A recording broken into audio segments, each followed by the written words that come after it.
अब नई शिक्षा नीति आई, उसके तहत उच्च शिक्षा तक धीरे धीरे मातृभाषाओं का आगमन हो रहा है। आगे चल के लागू हो जाएगा, पुस्तकें भी तैयार हो जाएगी, पढ़ाने वाले भी तैयार हो जाएंगे। लेकिन क्या हम अपने बच्चों को मातृभाषा माध्यम में पढ़ाने के लिए भेजते हैं? कि एक जो मिथक चलता है, करियर के लिए अंग्रेजी आवश्यक है। करियर के लिए अंग्रेजी आवश्यक नहीं है। मैं अकेला ये नहीं कहता हूं। पुणे में एक प्रदीप लोखंडे जी है, सप्रेम नमस्कार विनंती विशेष, ऐसा उनका नाम पड़ा है, क्योंकि उनकी एडवर्टाइजमेंट एजेंसी थी। तो मार्केट सर्वे करने के लिए वो हर गांव के सरपंच कोतवाल को पत्र भेजते थे कि आपके यहाँ बाजार है क्या, उस बाजार में लोग क्या खरीदते हैं क्या नहीं खरीदते, उनसे जानकारी लेते थे। उनका डाटा इतना समग्र और पूर्ण है कि उस समय महाराष्ट्र सरकार भी उनसे डाटा लेती थी अगर आवश्यकता पड़ी तो। उन्होंने 6वीं क्लास में स्कूल छोड़ दिया था और वो पुणे में आके एक छापखाने में काम करने लगे। करते करते उन्होंने अपनी शिक्षा भी की, बीकॉम हुए, अपनी एडवर्टाइजमेंट एजेंसी निकाली और इतने बड़े हो गए। वो मुझे मिले थे, वो भी यही बता रहे थे। वो कह रहे थे, भागवत जी आप भाषण करते हो तो बड़ा प्रकाशित वगैरह होता है, तो आप एक बात कहो भाषण में, ये बताओ कि अंग्रेजी करियर के लिए आवश्यक नहीं है। करियर जिससे बनता है वो बातें अलग होती है। और आज देखेंगे तो मूर्धन्य अपने देश के जिस क्षेत्र में जितने व्यक्ति है, लगभग सब लोग 80% मैट्रिक तक तो मातृभाषा में ही पढ़े। ऐसा होने के बाद भी और शासन की नीतियां इस ओर आने के बाद भी अगर हम अपने बच्चों को मातृभाषा में पढ़ाने वाले स्कूलों में नहीं भेजेंगे तो क्या वो नीति यशस्वी होगी? और केवल मांग करने से होगा? मातृभाषा की चर्चा तो हम बहुत करते हैं, क्या सब जगह अपने हस्ताक्षर हम अपनी मातृभाषा में करते हैं? क्या हमारे घर पर जो नाम फलक टंगा है, नेम प्लेट, उस पर हमने अपना नाम, अपने कुल का नाम मातृभाषा में लिखा है? अपने घर के कार्य प्रसंगों के निमंत्रण हम भेजते हैं, अपने परिचित मित्र लगभग सब 90% तो भारत के ही होते हैं, रिश्तेदार भी भारत के ही होते हैं, क्या वो हम अपनी मातृभाषा में उनको भेजते हैं? और सामाजिक स्तर पर कम से कम मंदिर, पानी, स्मशान सबके लिए एक हो। छोटी मोटी बातों को लेकर आपस में झगड़ा ना हो। ये घोड़ी चढ़ सकता और वो घोड़ी नहीं चढ़ सकता, ऐसी मूर्खतापूर्ण बातें अब समाज के आचरण से चली जाए, इसका प्रयास करना पड़ेगा। यह प्रयास समाज में होगा, हम सब लोग करेंगे, संघ के स्वयंसेवक करेंगे, समाज के सुबुद्ध नागरिक करेंगे, तब तो विषमता का निर्मूलन होगा और आर्थिक और राजनीतिक स्वतंत्रता प्रत्येक व्यक्ति तक पहुंचाने वाली सामाजिक स्वतंत्रता का लाभ हमको होगा। यह हम सबको करना पड़ेगा।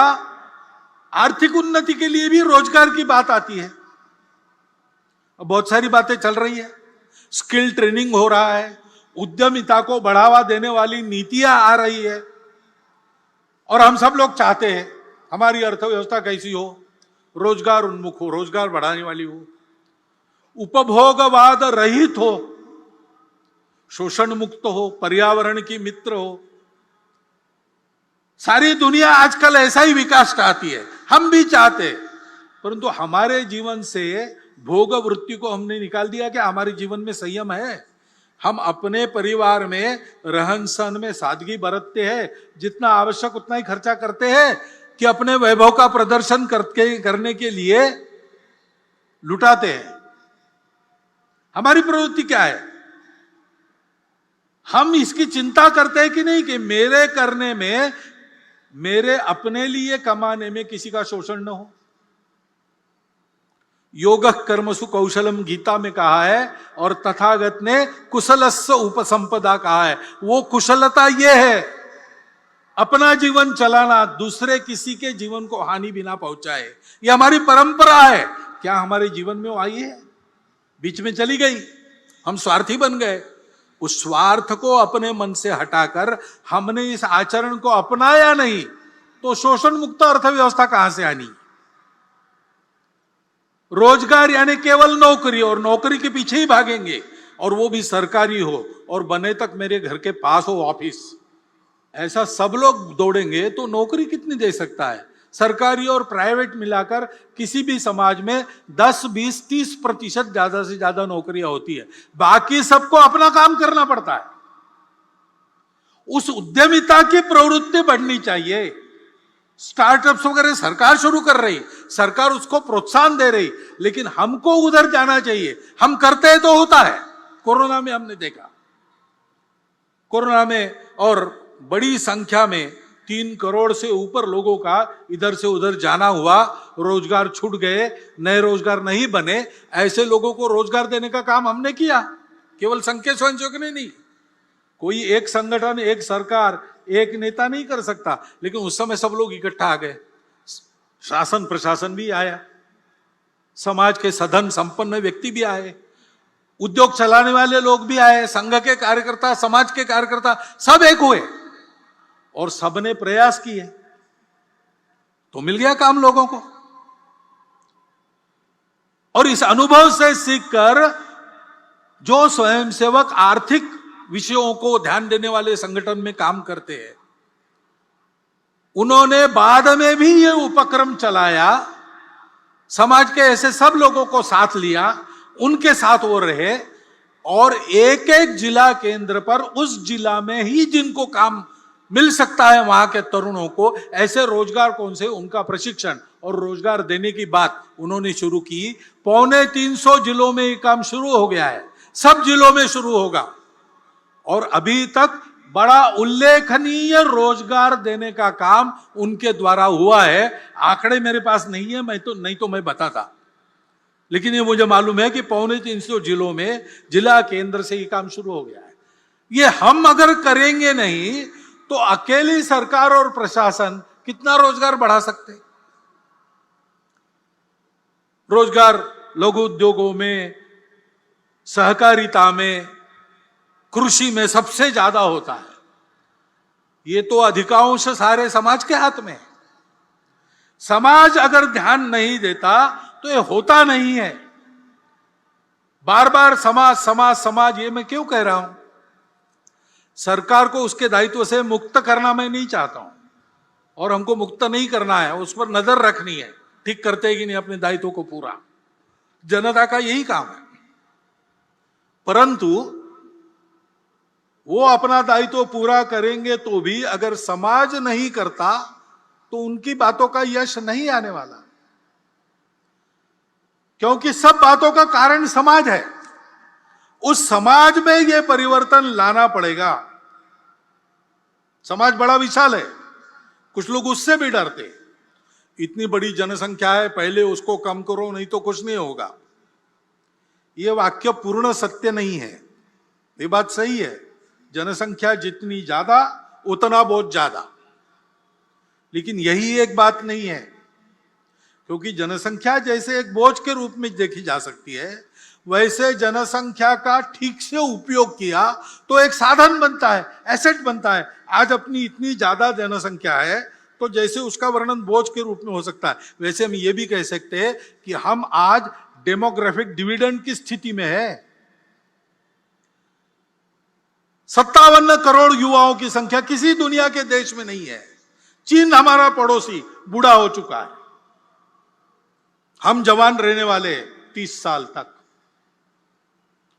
जनसंख्या का विचार दोनों रूप से हो सकता है, वो एक साधन भी है, और एक परिस्थिति में विचार करता है तो एक बात लगती है, दूसरे परिस्थिति में विचार करता है दूसरी बात लगती है। चीन की इतनी ज्यादा जनसंख्या थी, उनको बोझ लगने लगा, उन्होंने एक परिवार में एक संतान और बाद में नहीं संतान, ऐसी नीति अपनाई। बड़े कड़े प्रयास से उन्होंने उसको लागू किया। हुकुमशाह है वहां, डिक्टेटरशिप है, यशस्वी हो गए। लेकिन फिर उनके ध्यान में आ गया अब सब बूढ़े ही बूढ़े हैं, काम करने के लिए जवान कहां से आएंगे। तो अब उन्होंने दो संतति को प्रोत्साहन देना शुरू कर दिया। हमारे यहां क्या है, हमको भी विचार करना पड़ेगा। हमारा देश 50 वर्षों के बाद कितने लोगों को खिला सकता है। उस समय समाज में काम करने वालों की कितनी संख्या चाहिए, काम न कर सकने वाले उस समय कितने रहेंगे। आज के 57% युवा 50 साल के बाद काम करने की स्थिति में रहेंगे क्या। अपने देश का पर्यावरण कितने लोगों को खिला सकता है, कितने लोगों को झेल सकता है। इतने लोगों के शिक्षा की, स्वास्थ्य की क्या व्यवस्था हम कर सकेंगे। इतने लोग काम करेंगे, रहेंगे भी, क्या क्या करना पड़ेगा।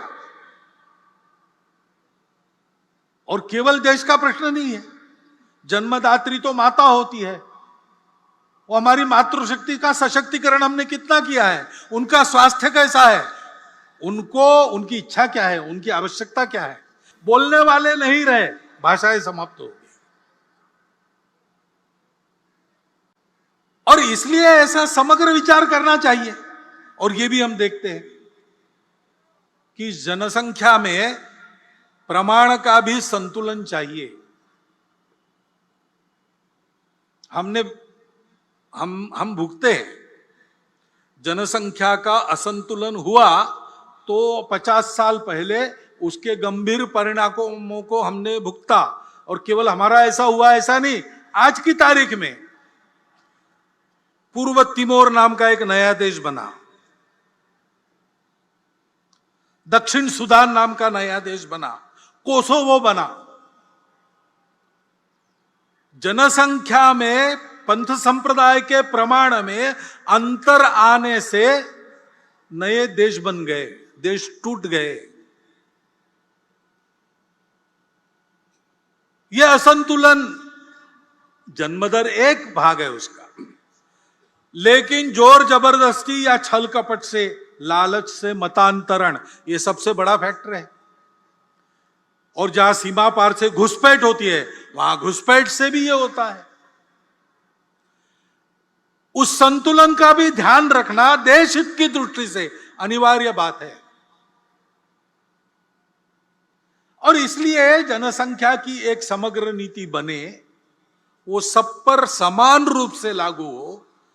एक बार बनने के बाद किसी को छूट न मिले और समाज इसको स्वीकार कर ले, इसलिए उसके लिए मन बनाकर उसको लाया जाए, इसकी आवश्यकता है। क्योंकि फिर से समाज में अगर उसको नहीं माना तो नीति क्या करेगी।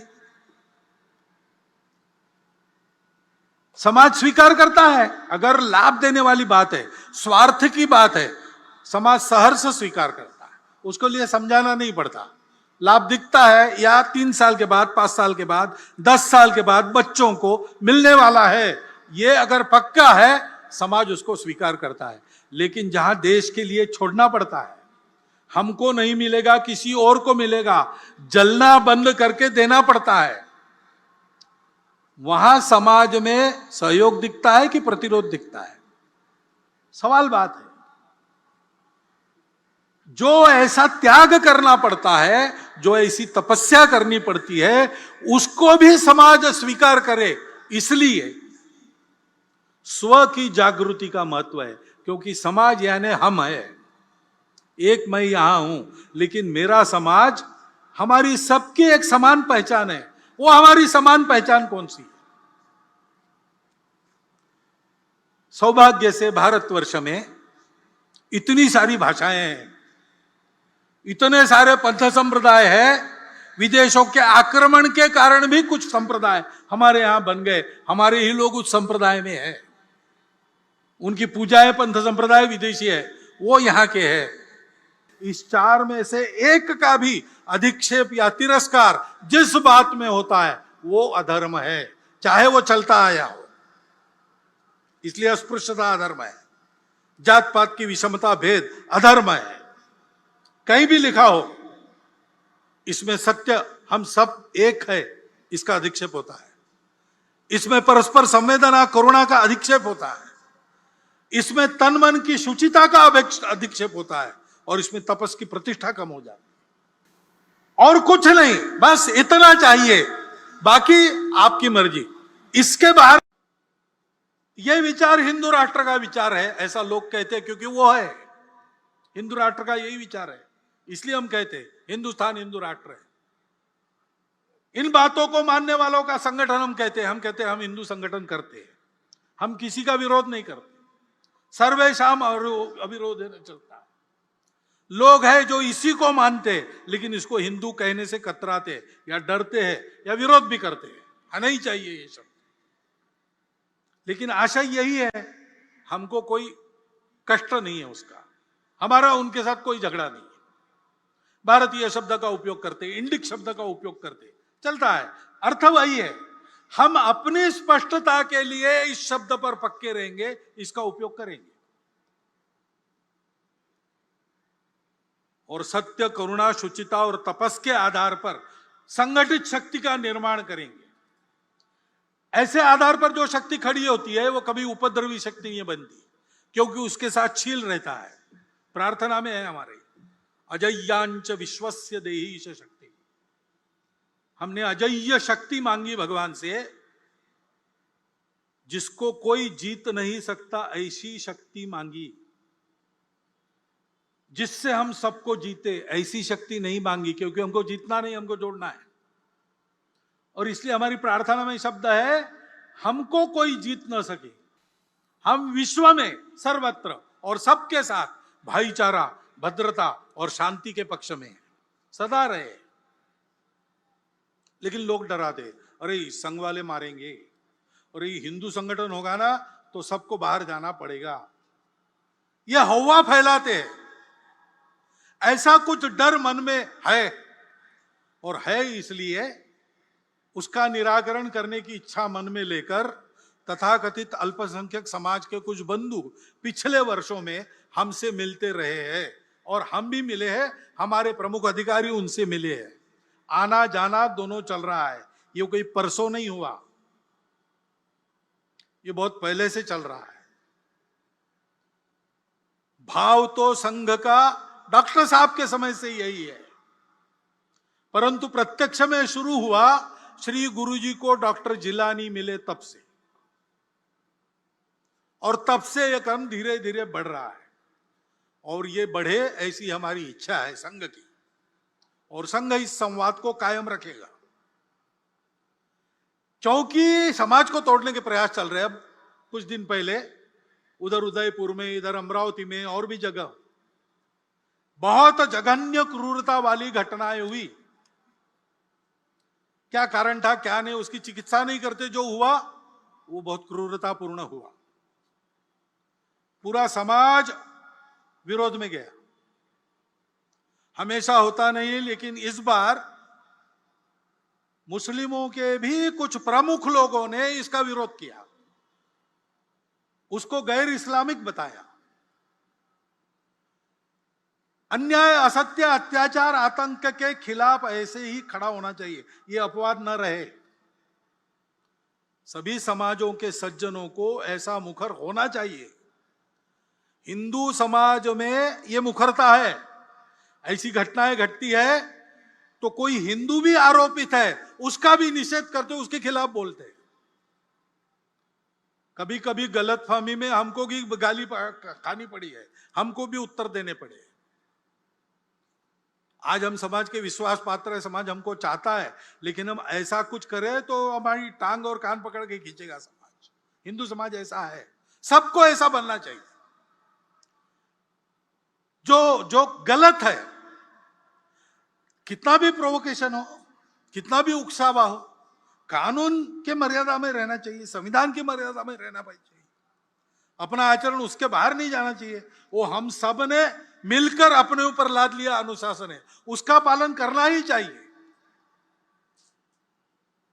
नहीं करते तो गलत आचरण है, उसके खिलाफ मुखर होना चाहिए।